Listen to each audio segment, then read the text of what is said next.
Hey there, thanks for tuning in to today's Drawing for Adults class brought to you by the Ann Arbor District Library and the Ann Arbor Art Center.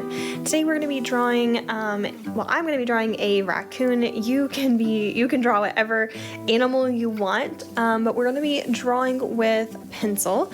If you want to draw with a charcoal pencil or just like a 6B, like a really dark graphite pencil, go for it. I'm going to be drawing with a darker looking pencil. Obviously this is digital, so it might be a little bit different, but first things first, we need to get the shape of the animal that you're drawing. So if this is going to be a drawing of, your cat or something that, is convenient, you have photos of at home, then definitely really spend some time getting the exact shape down.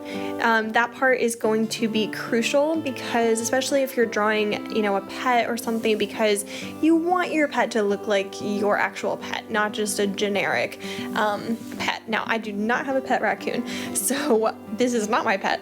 And so I am looking at a photo reference, not the real animal in real life. So, but notice how I am using a lot of really soft, long, sketchy lines to help me get the general shape of the creature's face. So I want to really be careful to look at the angles of the face, the different shapes that I'm seeing, and go kind of pretty slow here. So as you can see, this is just going to really be the head shape. I'm not drawing the full body, but I wanted to show you a closer look at the texture of fur.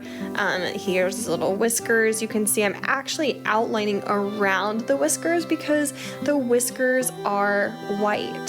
So, and it's hard to just kind of erase a line like that through your paper. So anyway, going back though, so you can see how I am shading around the eyes. I've shaded in the eyes. I always think just doing the eyes and the nose, are kind of the easier things to start with because it just already gets something down and it's usually a little bit darker. So it's kind of like building in those darker values first, though you don't necessarily have to do that, but I think that sometimes getting that really high contrast from the beginning can be really helpful.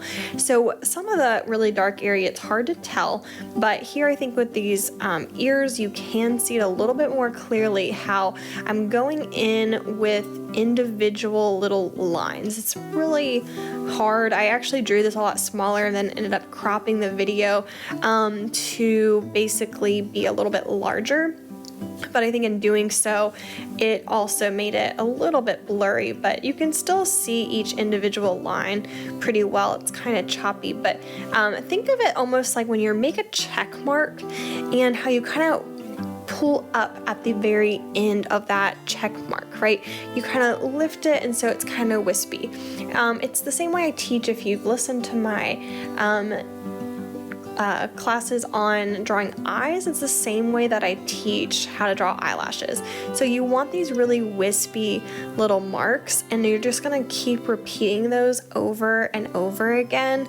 So the key is definitely going to be to keep all of those little marks pretty wispy, and you might have to come back in with some darker little spots in between some of the little lines, especially to show sometimes like little clusters or little chunks of fur, for example.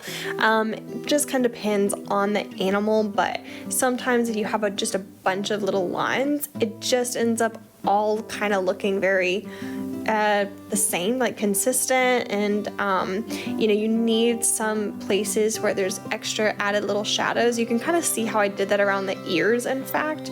So if it looks too consistent, it doesn't look like there's enough variety, then try doing that. That will help giving that just that extra little bit of contrast. The other key thing is definitely the highlight. So you can kind of see how I ended up like coloring over the highlight I had and then kind of using my eraser tool to help pull back the highlight in the one eye. I think that really made a difference, so that's something to consider.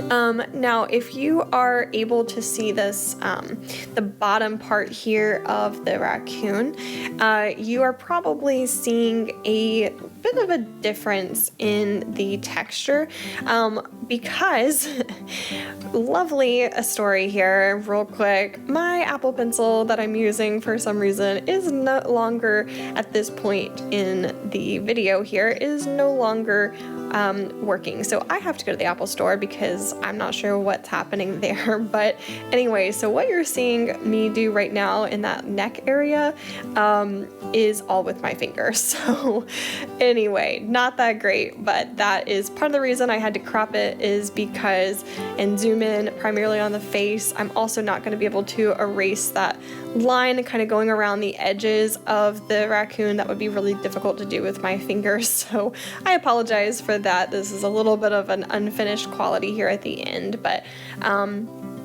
make sure that any of those sketchy lines that you had at the beginning, that you go back and kind of erase that so that it's not in the final version. But obviously my little guy here is gonna be just a little bit unfinished because my finger is not as skilled as using an actual pencil digitally anyway. So anyway, I hope that you have enjoyed today's video.